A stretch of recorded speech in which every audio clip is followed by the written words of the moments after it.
अस्सलाम वालेकुम class 6, welcome back to my channel. Next question है हमारा question number 5। Express the following as prime factors and write answer in index notation.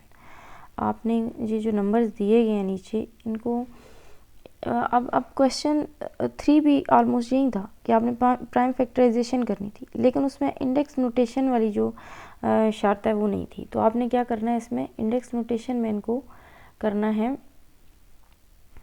लिखना है, ठीक है ना। तो सबसे पहले तो प्राइम फैक्टराइजेशन हम करें 72 की, ठीक है जी।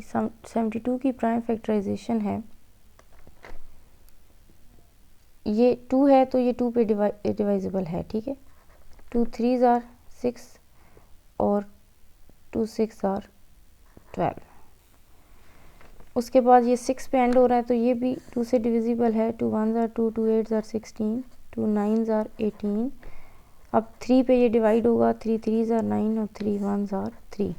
इसको आप पहले सिंपल लिखें, प्राइम फैक्टर्स ऑफ 72।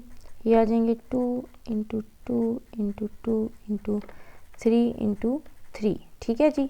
ये हमारे पास इसके प्राइम फैक्टर्स आ जाएंगे।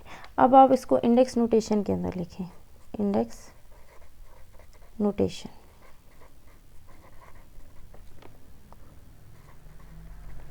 टू बेस अभी पिछले क्वेश्चन में मैंने आपको करवाया है, तो ये हो जाएगा 1 2 3 मल्टीप्लाई बाय 3 बेस लिखेंगे और इसकी पावर्स को प्लस कर देंगे, 1 + 1 ये आ जाएगी 2। तो इंडेक्स नोटेशन में हमारे पास 2 की पावर 3 एंड 3 की पावर 2 आंसर आएगा। नेक्स्ट पार्ट है, उसमें हमारे पास नंबर है 275। तो ये क्योंकि 5 पे एंड हो रहा है तो ये 2 से डिविजिबल नहीं होगा, इसलिए इसको हम सबसे पहले 5 से डिवाइड करेंगे, क्योंकि आपको पता है अगर कोई नंबर 5 या 0 से एंड हो रहा तो वो 5 से डिविजिबल होता है। तो 5 से आप इसको डिवाइड करें तो 5 5s आर 25 और 5 5s आर 25। ये भी 5 पे एंड हो रहा है तो ये भी 5 से ही डिविजिबल होगा। 5 1s आर 5 और 5 1s आर 5। आपको पता है 11 इटसेल्फ प्राइम नंबर है, तो 11 1s आर 11 कर देंगे। उसके बाद आप इसके प्राइम फैक्टर्स लिखें, 5 इंटू 5 इंटू 11। अब आप इसको इंडेक्स नोटेशन में लिखें, ठीक है। इंडेक्स नोटेशन के अंदर हम जब इसको लिखेंगे, आप पूरा लिख दीजिएगा इंडेक्स नोटेशन, मैंने शॉर्ट फॉर्म में लिखा है। 5 बेस लिखें आप, 5 बेस है इंटू 11। तो 5 की पावर 1 + 1 क्या आ जाएगी, 2 आ जाएगी, और 11 एक ही है। तो मैंने आपको काफ़ी डिटेल में एक्सप्लेन किया कि जो पावर 1 होती है उसको लिखने की ज़रूरत नहीं होती। उसके बाद नेक्स्ट पार्ट है जी 300। ये सबसे पहले 2 से डिवाइड होगा क्योंकि ये 0 पे एंड हो रहा है। 2 15s आर 30 और 0 एक ऐड कर देंगे। 2 ये भी 0 पे एंड हो रहा है तो 2 से डिवाइड होगा। 2 7s आर 14 और 2 5s आर 10।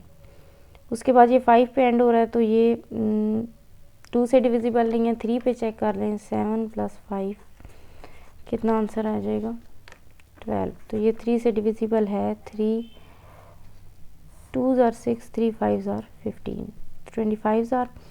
फिर ये आगे 5 पे एंड हो रहा है तो 2 + 5 ये आ जाएगा हमारे पास 7। 7 3 से डिविजिबल नहीं है, अब ये 5 से होगा। 5 का आपको पता है कि स्क्वायर होता है।